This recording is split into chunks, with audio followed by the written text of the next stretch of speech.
Hilchos Shabbos, Perek Chamisha ve'esrim. The Laws of Shabbos, chapter 25. Another Rambam class brought to you live from Eretz Yisrael, Eretz HaKodesh, the Holy Land, because you can really feel Hashem's holiness here on every inch of every street corner. And it's really my hope and prayer that some of the holiness that I'm feeling manifests through the screens to the viewers, all of our viewers, those in Sherman Oaks where the classes are primarily given, and all around the world online, that you should be able to feel some of the Kedusha that I'm feeling here in Hashem's land. With that, let's get to the Rambam. Today's chapter picks up directly where the last chapter left off. In the last few halachot of yesterday's chapter, the Rambam introduced us to the concept of Muktzeh.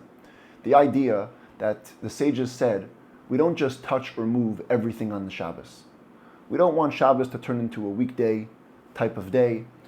We also don't want anybody to come near, perhaps using certain utensils to do forbidden labors. So the sages placed limitations, they placed restrictions on which objects were allowed to move on Shabbos and how, and for what purpose we're allowed to move them.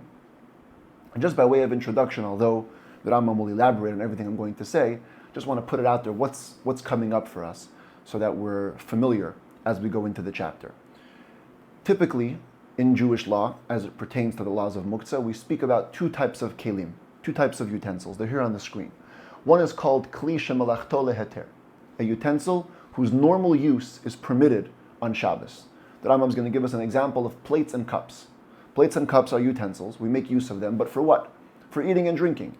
Eating and drinking are things that are permitted on the Shabbos, of course. So they're a kli, they're a vessel, utensil, but the normal use that you make of them is an act which is anyway permitted on Shabbos. Then you have a kli shemalachto leisur, a utensil whose normal use is forbidden on Shabbos. The Rambam gives some ancient examples, a mortar, a grinding, millstones. What do you use a millstone for? For grinding. Grinding is one of the 39 primary labors forbidden on Shabbos. So it's a kli, we're talking about a utensil, but the normal use of this utensil is forbidden on the Shabbos. And the Rambam defines the laws of when and for what purpose you may move either of these two types of kelim. Truth is, there's a third category as well, which is called ein torat kli alehen, where legally certain objects are not treated as a kli, as a utensil, and we'll see the laws of those things soon. But we're focused on the things that are considered utensils. Utensils that have a normal permitted use, and utensils that have a normal forbidden use. And the way the Rambam describes it is that there are three purposes for which you might move any utensil. The first one is called tzorech gufo, which literally means to use the utensil. So if you were moving a plate, tzorech gufo, that means you want to eat, and so you're moving the plate to make use of it, to eat. Tzorech mikomo is the next type of purpose, where a person would move a utensil to use the utensil's place. Using the plate again. You don't need the plate. The reason you're moving the plate is because you want to play a game on the table. So you need the space that the plate was occupying. So you move away the plate in order, tzorech mikomo, to use the place under the plate. That's a second reason why you'd move a vessel. A third reason why you'd move a utensil is what's called tzorech atzmo, for the utensil's sake, or for the utensil's protection. The Rambam gives the example of you have something outside and you don't want it to get stolen. Or you see rain is coming, you don't want the rain to destroy it. So you're moving the utensil not to use it, not because you need the place, but simply because you want to protect the utensil, for the utensil's sake. So we have two types of vessels, three types of purposes. To summarize, the Rambam says as follows. If you're dealing with a kli shemalachto leheter, if you're dealing with a utensil whose normal use is permitted on Shabbos, you can move it for any of the three purposes. Using it, using its place, or for its sake. But if you're dealing with a kli shemalachto leisur, something whose normal use is forbidden on the Shabbos, while you can move it to use it or to use its place, now of course we don't mean to use it in the forbidden way, we mean to use it for something permitted. The Rambam will give us some wild examples. Let's say you take an axe. An axe is usually used for chopping wood, which is something that's forbidden on Shabbos. But you use an axe to cut a cake. That's allowed. Even though it's a kli shemalachto leisur, it's normal use. The normal use you make out of the axe is forbidden. But you could move it to use it for something permitted. You could also move it for its place. But you cannot move it if you're only trying to protect that utensil. So if you left your axe out and it's going to rain, and the rain might ruin the wooden handle, let's say, you can't move it on the Shabbos with tzorech atzmo. That's the bottom line pretty much of what the Rambam says, and now let's go into the Rambam and see it inside. Halacha Aleph says the Rambam, Yesh Kli shemalachto leheter. There is a type of vessel whose normal use is permitted. V'hu akli, that's the utensil shemutar la'asot bo b'Shabbat, davar shena'asa lo b'chol. It's a vessel that it's permitted to do on Shabbos that which you typically use it for on the weekday. Kegon, for example, kos lishtot bo, a cup to drink with, ukara le'echol ba, a bowl to eat with, v'sakin lachtoch bo basar v'pat, and a knife to cut meat and bread, b'kurdom liftzua bo egozim b'chayotze bahen, and a hatchet to crack open walnuts and something like that. All these things, drinking, eating, cutting meat, cutting bread, and chopping walnuts, are all things that are permitted on the Shabbos. And so the vessels that you use to do those acts with are kli shemalachto leheter. Halacha bet v'yesh kli shemalachto le'isur. But there is a utensil whose normal use is for something forbidden. V'hu hakli, that's the utensil she'asur la'asot bo b'Shabbat, davar shena'asa lo. Some add the word b'chol. It's forbidden to do with it on Shabbos that which you typically do with it on the weekday. Going for example, machteshet v'reichayim v'chayotze bahen, a mortar and millstones and something like them. Sha'asur lichtosh v'lidchon b'Shabbat, because to grind spices and to grind flour is certainly forbidden on the Shabbos. It says that Rambam halacha gimel. What are the rules about these vessels? Kol kli shemalachto leheter, any utensil which its intended normal use is something permitted on the Shabbos. Bein hayashal etz, or shel cheres, or shel even, or shel matechet. Doesn't matter the material it was made of. It could be wood, it could be pottery, it could be stone, or it could be metal. Mutar letaltalo b'Shabbat. You can move it on Shabbos for any of the three purposes we see over here. And the Rambam goes backwards than the list that I made here. Bein bishvil atzmo shel kli, whether it's for the utensil's own sake, again to protect it. Bein letzorech mekomo, whether to use its place. Bein letzorech gufo, or to make use of its body, to use the utensil. The chol kli shemalachto le'isur. But any, on the other hand, utensil whose normal use is forbidden on the Shabbos, bein hayah shel etz, or shel cheres, or shel avanim, or shel matechet. Again, no matter what the material is, it could be wood, it could be pottery, it could be stone, or it could be metal. Mutar letaltalo b'Shabbat. It is permitted to move it on Shabbos. Bein letzorech gufo, bein letzorech mekomo, for the first two, to make use of the utensil. And the Rambam will soon say what that means. To make use of course, in a permitted way, or to make use of the place that the utensil is occupying. But for the sake of the utensil itself, it's forbidden to move these types of utensils. Halacha daled, let's describe that. Ketzah, what does that look like? Mitaltelhu et hakara shel etz. If you have a wooden bowl, you can move it le'echol ba, to eat with it. That would be tzorech gufo, the first one, to make use of the vessel. O le'shev bimkoma. You can move the bowl because you want to sit in the place where the bowl was occupying. That would be tzorech mekomo. Or so that it shouldn't get stolen, which would be fulfilling the purpose for its own sake. Or if you moved it over from the sunlight, so it shouldn't get dry and broken. Or you don't want it to be in the rain, so it shouldn't expand and get destroyed. You can move these vessels for their own sake, and it's permitted. The underlying reason for this being because the normal use of the vessel is something which is permitted on the Shabbos. Halacha hey. Now let's move to the kli shemalachto le'isur. V'chein, so too, mitaltelu harechayim o hamachteshet. The person can move grinding stones or a mortar, l'shaber aleha egozim, to break walnuts over it. That's the tzorech gufo that we're talking about. To make use of the vessel for something which is permitted on the Shabbos. O la'alot aleha lamita, or as a footstool, to ascend to the bed. V'zehu l'tzorech gufo o l'sheb bimkomo, which would be, v'zehu l'tzorech gufo, that's making use of it. O l'sheb bimkomo, or you can move these millstones to sit in the place they were occupying. But you cannot move such vessels just to protect them from breaking or from being stolen. And the same would apply to anything.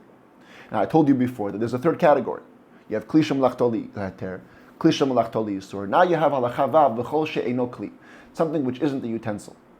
These things don't have a purpose to be used for in human terms. What is an example of something which is not a legal utensil? Stones, money, reeds, beams, wooden beams, something like that. Asur letaltalan. Those cannot be moved at all on the Shabbos. Those are totally muktzeh. Even gedola or kora gedola. If you have a huge stone or a huge beam, afal pishi nitalat ba'asara b'nei adam. Even if it needs 10 people to carry it, im yesh torat kli aleha, if you invoke a purpose, you give it, you endow it with a purpose. On the Shabbos, in other words, you're going to make it into a table, let's say. You have a huge beam, and tomorrow on Shabbos you want to use it for a table. So now you've given the beam Torat Kli.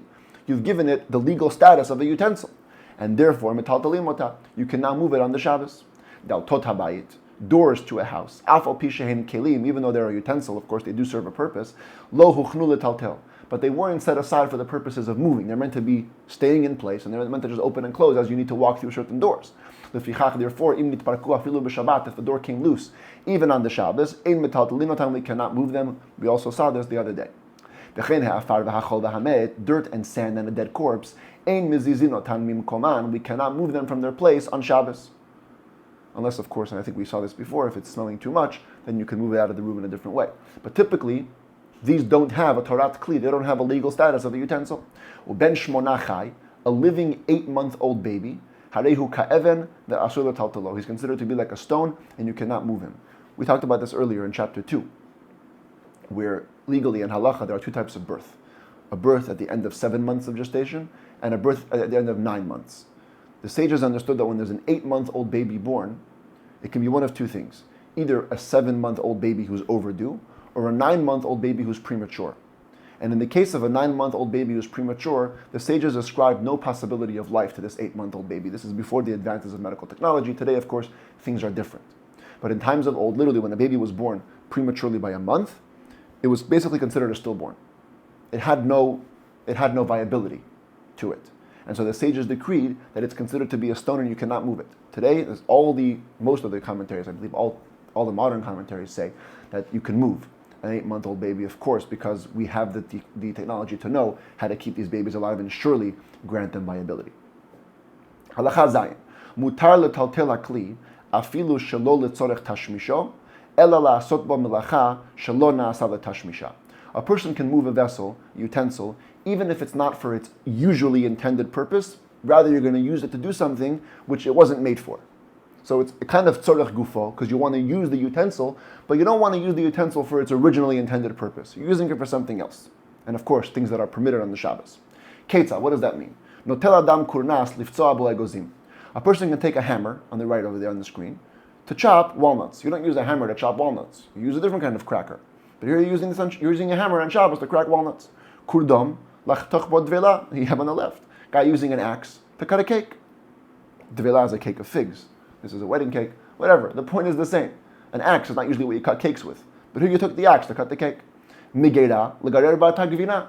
Person takes a saw and he wants to cut cheese with it. You cut trees with a saw, not cheese. But here he's cutting cheese. Magrefa legrof ba'tagrogarot. You take a rake and you're raking in dried figs. You rake leaves, not figs. But here you're doing it for the figs. Et harachat ve'et hamazleg. You take a pitchfork or a winnowing shovel, they say here. Latet alav ochel lekatan, to feed a baby child. You feed a baby child in a spoon and a fork. You don't take a massive pitchfork and start feeding the baby. Et hakosh ve'et hakirkar, a person takes a little spindle or a weaver's needle, litchovbo, and you want to pierce something with it. You don't use that. You use it for weaving. Machat shel sakain liftoach bo et hadelet. You take a sack maker's needle to open up a lock. You open a lock with a key, not with a needle. And tamachtesha, the sheva, a person takes a mortar or a massive millstone, a grinding stone, he wants to sit on it. He made himself a chair.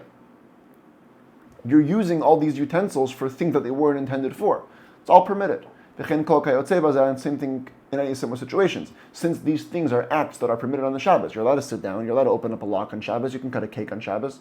So the fact that you're using stuff that would typically be used, klisham lachtoli isur, they usually be used for forbidden things on Shabbos, doesn't matter, you can use it.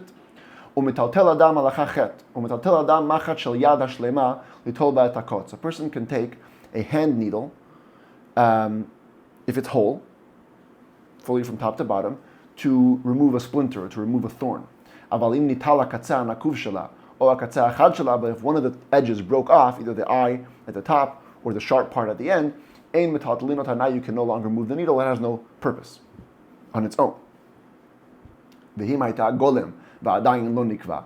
If it was still raw or incomplete, they translate over here, and the eye of the needle hadn't been made yet, mutar letaltala, then you actually could move it, no matter in what situation it is, because it hasn't become a utensil specifically for sewing, let's say, in which case it would require the eye or require the sharp part. It has a different type of legal status of a utensil, so you can move it. Halacha tet.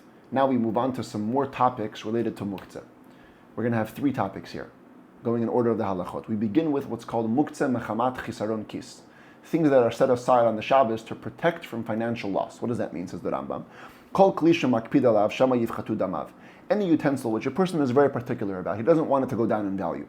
Like some utensils which are set aside for merchandise. Yeah, you're selling a whole bunch of chairs, let's say. You're selling chairs. You don't want those chairs to get damaged because they're your business. Or some really expensive stuff. You have some watches, you have some iPhones, where you're very particular lest they get destroyed. They become muktzeh on account of that, and you cannot move them on the Shabbos. That's called something which is set aside because of financial loss. Kigon. The Rambam gives examples of his times, what was considered to be tools that people would not want to see destroyed. Hamasar hagadol, a big saw, v'yated shel machresha, and the peg in the plow that was used to pierce the earth. It was a very expensive piece. V'sakin shel tabachim, a butcher's knife, v'cherev shel ushkafim, a leather worker's knife, v'chitzin hacharashim, a carpenter's plane, v'kurnas shel basamim, the special hammer used by the people used to make perfume, v'chayotzei bahen, and things similar like that. You can't move those on the Shabbos because people actively set them aside. They don't want them to be touched very often because of the financial loss they might incur. Halacha Yud, we move to the second topic called Muktzeh mechamat isur. Oh, I see it's kind of cut out of the screen there. It means set aside because of a connection to something forbidden. What does that mean? Halacha Yud, kol kli shehuktzah mechamat ha'isur. Any utensil which was set aside, in other words, the person diverted his mind. He doesn't plan to use it anymore on the Shabbos because it was associated with something forbidden. Asur l'taltelo cannot be moved on the Shabbos. Kigon, for example, ner shehidliku ba b'Shabbat, a candle, a lamp, oil lamp that was used to light on Shabbos. V'hamenorah shehaya haner aleha, and the candelabra upon which the lamp was placed. V'shulchan shehayu alav ma'ot, or a table which had money on it. Afal pisha kavah haner or shenaflu ha'ma'ot, even if later during Shabbos the candle goes out, the money falls down. Asur l'taltalan, you cannot move the utensils which had those stuff in it. You can't move the oil lamp, you can't move the candelabra, you can't move the table. Shekol kli shehaya asur l'taltelo ben ashmashot, because any utensil which could not have been moved in the twilight zone between Friday and Shabbos, ne'asar l'taltelo kol Shabbat kula, it became forbidden to move it all of the Shabbos. Afal pi shehalach hadavar shegaram lo ha'isur, even if later the thing which caused the prohibition got removed. This principle, by the way, is also called, we're going to see it later, basis l'davar ha'asur. If something became a base, serving something forbidden, and only that, in other words, the table had only money on it, so when Shabbos came in, the table was serving the money. The money is forbidden to move. So the entire table becomes forbidden to move. Same thing with the lamp. The lamp had the burning candle in it, the burning fire. That's forbidden to move on Shabbos, so the whole lamp becomes forbidden to move. That's called Muktzeh mechamat isur. It was set aside on account of being related to something prohibited on the Shabbos. Halacha Yud Aleph, that's the third category of Kli Muktzeh mechamat mi'utso. But if something was set aside because it was simply disgusting, you could go ner yashan shel neft, ukli atzoah v'chayotzei bahen, an old kerosene lamp, or utensils like chamber pots, used for excrement and something like that. Mutar l'taltalan b'Shabbat mutzrach lahen. If you needed to use these vessels, you could move them on the Shabbos because they're not so set aside as the first two. They say here, just looking to tell you the explanation of why that it is. They say, although one would generally not think of using such a utensil because it is repulsive, since its use is not totally out of the question, it's not forbidden as muktzeh. Okay. That's how the Shulchan Aruch explains it. Halacha Yud Bet. Kol ha'kelim hanitalin b'Shabbat shenitparkud al totehem. Any utensil which could be moved on the Shabbos, whose doors came off. Like the doors of a chest, a cabinet, or a closet. Whether they came off before Shabbos or on Shabbos, mutar letaltel otan dlatot. Those doors can be moved. The doors we mentioned before that you can't move are doors in a home. But doors to a utensil become part of the utensil, and if they fall off, you can still move them. The same thing truly applies to any utensil that could have been moved on the Shabbos and it broke, whether the breakage happened before or on Shabbos. The broken pieces can also be moved. That's provided. Sheyiyu shivrehen osin me'ein melachtam. That the broken pieces can still serve somewhat of the purpose which they originally used to serve. That's how the most texts of the Rambam have it. Others texts say, osin me'ein melacha. They have to be able to do some kind of something constructive. Because that also fits better with the examples the Rambam gives. Ketzah, what does that look like? Shivrei areva. If you have broken pieces of a bowl, lechasot bahen et pieh chavit. They have to be big enough to be able to be used for the cover of a barrel. See, that's not me'ein melachtam. That's not the type of work they used to do. A bowl used to have food in it. Here you're using the bowl to cover a barrel. That's why the other text, me'ein melacha, fits better. As long as they have some constructive purpose. The broken pieces of the bowl, they're big enough to cover a barrel, you're good. A jug. Shivrei zchuchit, broken pieces of glass, lechasot bahen et pieh apach, to cover a smaller flask. V'chein kol kayotzei bazeh, and the same thing applies to all similar situations. Avalim ena shvarim ru'yin limlacha klal. That if the broken pieces can serve no constructive purpose, asur l'taltalan, they become like things that aren't a utensil anymore, and you cannot move them. Halacha Yud Gimel Kol Kisugei Kelim and Kelim Shabbat. All covers of utensils can be moved on Shabbos. V'hu sheyesh Torat Kli Aleihen, so long as the covers themselves can be looked at as a legal utensil. For example, it's a little bit round, so if it's a little bit domed. So if you overturn the cover, you could fill it up with some water or something. It has some kind of a utensil purpose. But what if the utensil was attached to the ground? Like a barrel that's buried into the ground and attached to the ground. If the cover has a handle, metaltalinoto, you can move the cover. If it has no handle, ein metaltalinoto, you cannot move it. The same thing applies to covers. On the ground, here you have a manhole with a handle, like pits and ditches. You cannot move the covers of these utensils unless you have a handle. Kisui hatanur, the cover to an oven, even though it has no handle and the oven is attached to the ground. Typically, that's how it used to be. Mutar letaltalo, you're allowed to move it. Okay. Anyway, the commentary is discussed. Today's ovens are very different. Bottom line is the covers of the ancient ovens used to be allowed to be moved. Halacha yudalet, a very important principle as it relates to muktzeh. Shnei dvarim, you have two things. Echad asur letaltalo, ve'echad mutar letaltalo. One thing is permitted to be moved, one thing is forbidden to be moved. And they're next to each other, one on top of each other, one within each other. And moving one will cause the other to certainly be moved. Can you move the permitted thing? If you needed the thing which is permitted to be moved, move it. Even though you're going to be moving along with it, something which is forbidden to be moved. But if you need to really move the forbidden thing, you cannot use the permitted thing as an excuse. You cannot make movement of the forbidden thing by using the permitted thing. And the Rambam will give us immediately some examples of both of these principles. Halakha tetvav. Ketzad, what does this look like? You have a fig buried in a pile of straw. Or a cookie sitting on some coals. So that's a davar hamutar next to a davar ha'asur. The fig is permitted. The straw is forbidden. You can't move it. Straw has no specific purpose on the Shabbos. Cookie is permitted. Coals are forbidden. Tochavan bekosh o bekirkar v'notlan. You can pierce them with a needle or with a weaver's needle and take them out. Even though you're going to end up moving, the straw is going to shake, the coals are going to move on Shabbos while you're taking them out. The same thing, lefet, otznonot. You have a turnip in the picture, you have a radish buried in the ground. Some of the leaves are revealed. Shomtan b'Shabbat, using the leaves, you can pull them out on Shabbos, even if the dirt is going to move. And we're not talking about that you're picking them for the first time. You just put them back in the ground for storage purposes, and now you pull them out.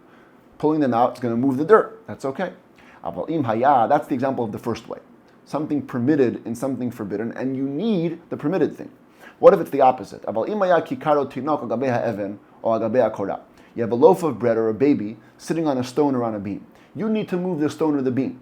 So you tell yourself, you know what? I'm moving the kid really, and I'll move the beam along with the kid. Doesn't work. Lo yetaltel ha'even ha'akora ba'kikaro ba'tinok sheyesh aleh. You cannot move the stone or the beam by or through the loaf or the baby that's sitting on it. The same thing applies to any similar situations. If you need the permitted thing, go for it, no matter what it takes. You need the forbidden thing, stay away. If there's a baby boy that has yearning, he really needs his father, and he's holding a stone. Stone is forbidden to move on Shabbos. The father can nevertheless pick up his son while he's holding a stone. Avalo dinar, but not if he's holding a coin. Because the father could be interested in the coin. If the baby drops the coin, the father might pick it up and he'll do muktzeh. Similar case, you have a basket that had a hole. And you stuffed the hole, you plugged it with a stone. Stone is forbidden to move on the Shabbos. You can still move the basket. Because the stone becomes like a wall, part of the wall of the basket. But if the stone was in the basket, not because it was part of the wall, this basket was full of fruit, and the stone is among the fruit. If the fruit were moist, grapes, for example, or berries, you can take the basket as is. Because otherwise, if you're going to shake the fruits out, they're going to get dirty. They're moist, they're still wet and fresh. Where it causes loss of money, the sages didn't decree their decrees. You have a barrel or a jug, you forgot a stone on top of it. Stones are forbidden to move, but you need the barrel, you need the wine for Kiddush. You can simply turn the barrel to the side and let the stone fall off. If this barrel was sitting between a bunch of other barrels with a stone on top of it, can't tilt it because it's between the barrels. Pick it up somewhere else, turn it on the side over there, and the stone will fall down over there.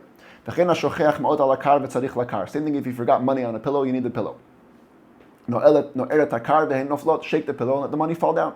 If you needed the place of the pillow, not the pillow itself, just move the pillow with the money. But if you didn't forget it there, you put it there. You put the money on the pillow. Or you put the rock on the barrel. You didn't forget it there. And you cannot move those barrels. Even if later the money or stone went away. Because the barrel and the pillow became a base for something which is forbidden. I told you this before when it came to the lamp on the table or money on the table. The whole table becomes forbidden by association with the thing which is forbidden that's on top of it. So if you put the stone on the barrel, you put the money on the pillow, the whole base also becomes forbidden to move. Or some have shabakarviya, if you have a stone weight that you're using inside a bucket. So really you're after the bucket to fill up water. But because the bucket won't go so low in the water unless you have a weight holding it down, you put a stone in the bucket. If you typically can fill up water using this bucket and the stone won't fall out, it becomes like part of the bucket, and you can use it to fill up water on Shabbos. But if not, there's no way to fill up with it without it falling out, then you can't use it to fill it up. If you have a cloth hanging over a reed, you can remove it from the reed. Fruit that are forbidden to eat, like fruit produce that has not been tithed. I never get tired of this slide. Whenever a farmer brings home his crop, it's tevel. The default state is untithed produce. You cannot eat it. Even if the obligation to tithe them is only rabbinic. In the 7th book of the Rambam, we're going to see more details about this. Some fruits, to begin with, were never biblically required to be tithed. But the sages require you to tithe them. And so if you haven't tithed them yet, they're still asur le'achol, they're forbidden to eat. Or maaser rishon, shalom nitla trumato. Or you're dealing with the maaser rishon. That's after a person gives 2% to the Kohen, he gives 10% to the Levi. The Levi is supposed to give 10% of that to the Kohen. So you have maaser rishon, which normally a person could eat, but the trumat maaser wasn't taken from it. So therefore the whole mixture is forbidden to eat. Or trumat me'ah, or you have truma, part of the 2% given to the Kohen, but it contracted ritual impurity. Or maaser sheni vehekdesh, shalom nifdu kil chatan, or you have the second tithe, right? After you give 10% to the Levi, you take 10% for yourself of what's left and bring it to Jerusalem. You have to eat it in the holy state. And if you can't bring it to Jerusalem, you have to redeem the holiness onto money. And when you redeem it, you typically must add a fifth to its value. So you have maaser sheni vehekdesh sheptaan, They weren't redeemed properly. Not only you didn't give the fifth, you didn't do the redemption at all. Properly, I should say. Commentaries explain you transferred the money to, let's say, unminted coins, just pieces of silver. Asur l'taltalan, you cannot move these things because they're forbidden to eat. They have no purpose for you on Shabbos. You're not going to eat them on the Shabbos. Aval hadmai, but if it's doubtfully untithed produce, ha'il v'ra'ui la'aniyim, since it's permitted to be used by poor people, you can move it on Shabbos. V'chein ma'aser sheni v'hagdesh shepda'an, afal pi, shelo natan et hachomesh. You have second tithe or anything that was consecrated and you redeemed it without adding the fifth, mutar l'taltalan, you can move them on the Shabbos because they're already considered ready for consumption and therefore they have a purpose, therefore they can be moved. Halacha chaf metaltel Yisrael truma. A regular Jew can move truma, afal pi she'eina ru'ya, even though for him he can't eat it. Only a Kohen can eat it.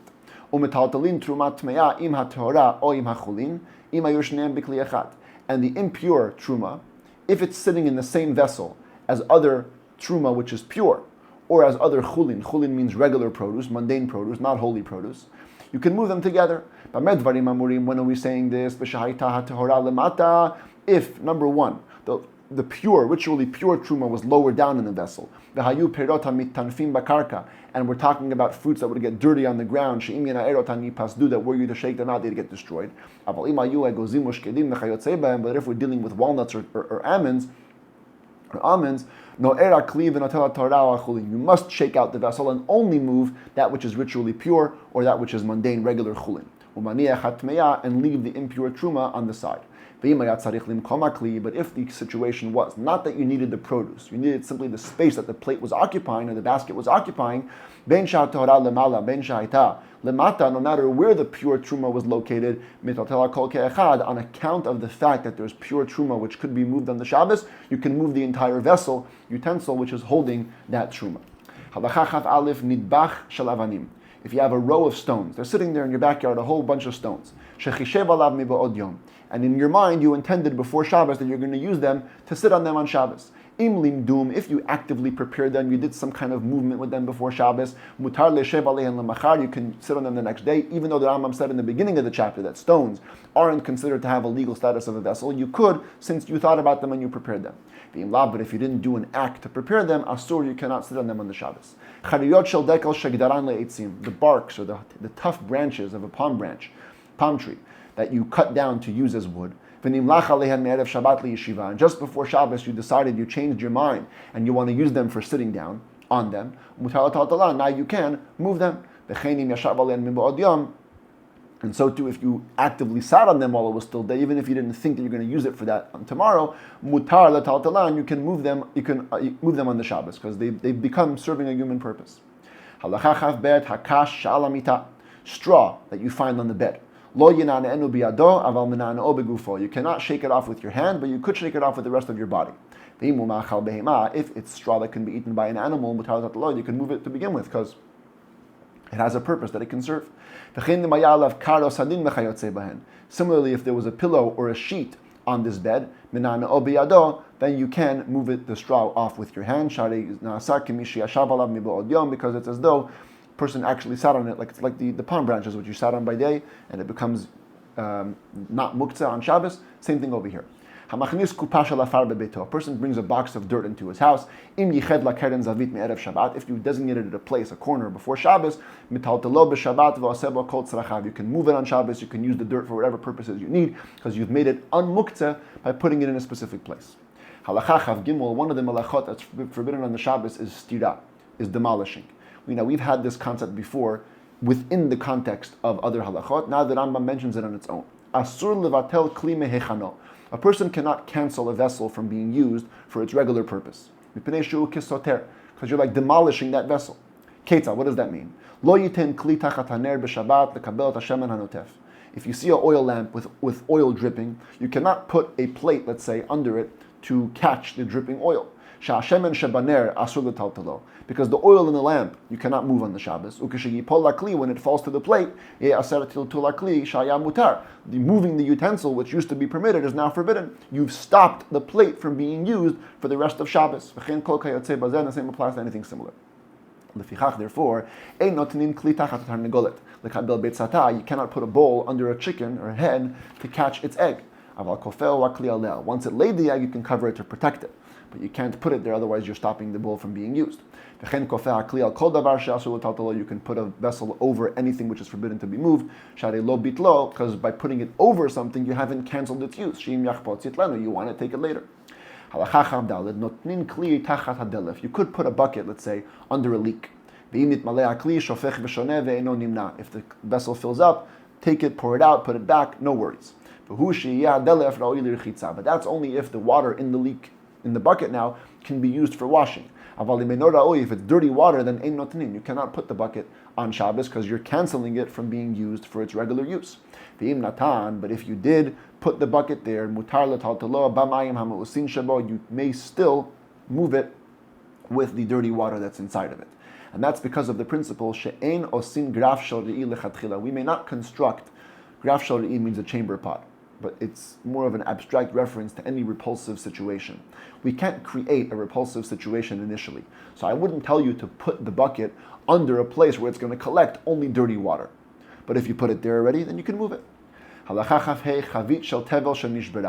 barrel holding untithed produce, which cannot be moved on Shabbos, and it broke. Here you could bring a bowl to catch some of the falling produce. Since if you're going to want to tithe the produce. Tithing, you can't do on Shabbos. We saw in yesterday's chapter and 2 days ago. But you can't do it only rabbinically. If you transgress that rabbinic injunction and you do tithe the produce, mitukan, it's still considered to be fixed. Hareuki mitukan. So even now, when you haven't yet tithed it, it's considered like fixed for this element that in which you can save it if it's going to go to be destroyed, if it's falling out. You can put a vessel under a candle, under a lamp, not to catch the oil, but to catch flying sparks. Because the sparks have no substance, and therefore even afterwards you can move the vessel, you haven't cancelled the vessel from being used. If you have a roof beam that breaks, we cannot protect it, support it is the better word, with a bench or with a bedpost, unless there was enough space between the bedpost and the beam, and you can just remove it easily if you want, so you don't transgress this prohibition of cancelling a vessel from its normal use. We may spread a mat on top of stones on Shabbos or on a beehive, over a beehive, in the sun to protect them from the sun, or in the rain to protect them from the rain, so long as you don't have intention to trap the bees. Because again, when you put something over something else, you aren't really cancelling its use. If you want, you just take it back. We may also bend over a bowl or a basket on Shabbos in front of chicks so they can practice, going up and down. Because once they go off, you can move the basket. You haven't stopped it from its full use on the Shabbos. The same applies to anything in similar situations. The final halacha for today. Unfortunately, an animal falls into a pit or it falls into a channel full of water. If you can give it sustenance, you can sustain it, you can keep it alive in its place, keep it there, feed it, do whatever you have to do, don't touch it, don't bring it up, leave it there till after Shabbos. But if not, you can throw some pillows and blankets under the animal, and if it comes up, it comes up. Even though over here it seems like you are cancelling the use of something from its original use, you're throwing it into the pit, you're throwing it into the water. The sages didn't put their injunction when the pain of animals is at stake. But with your hands you cannot lift up the animal. The animal is Muktzeh. Even in your own courtyard, you can never lift an animal or a beast or a bird. You can push them till they go into wherever they have to go into. We can help young calves or young donkeys walk. But a chicken which ran away from the coop, let's say, you can't push it, kind of help it walk, because it's going to actively try to slip out of your hands. which might cause its wings to be torn off, which is forbidden on the Shabbos. What you could do is you can just push it, not where you're actively holding it and helping it walk, but you're simply pushing it till it goes inside. Then you haven't transgressed anything, and that's not a problem.